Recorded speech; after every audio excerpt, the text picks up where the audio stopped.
Yeah, let's not make it down. Let's turn that day around. Some days we'd like to think we do, but we don't. It's true. It's true. Neither does Jen St. Dennis, but she's has all the news we need to know from the business world, including this first story about our hot housing market. Yeah, it is spreading east, Jen, isn't it?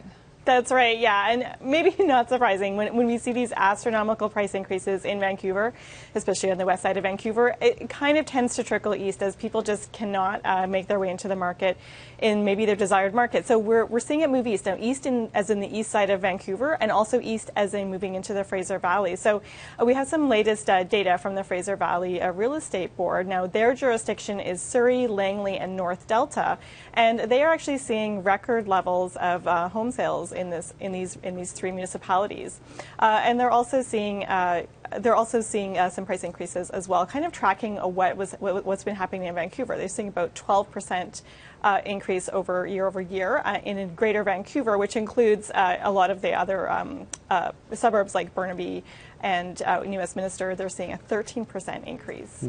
Interesting. Yeah, no, not surprising, though. I mean, no one can afford Vancouver anymore, right? That's true.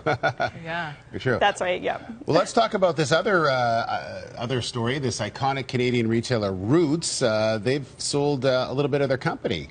Big bit of their company. Yeah. Yeah, that's right. They've sold a majority stake to this investment company called Searchlight Capital. Now, the origin story of Roots is pretty well known. The two founders, Michael Budman and Don Green, founded this company after sort of falling in love with the Canadian wilderness when they went to summer camp as teenagers. They're actually from the States, from Detroit. But they, they're ready to sell part of this company, and Searchlight is planning to invest more in the company to really ramp up its presence in the international market, especially in places like Europe and Asia, and really try to tap into sort of that luxury market, as well as investing more in Canada, opening more Canadian stores as well.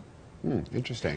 I always drive by the big outlet store at Bound. Yes. Is it Grandview Highway? Yes, and, yeah, exactly. Is that still open? Do people?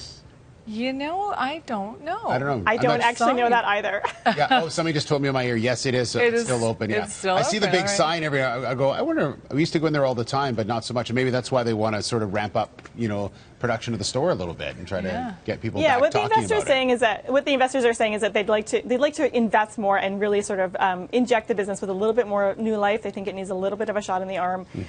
Maybe work on some of those products like leather goods, for instance, is something that maybe needs to be ramped up a little bit. So. Okay, Jen. Thank you very much.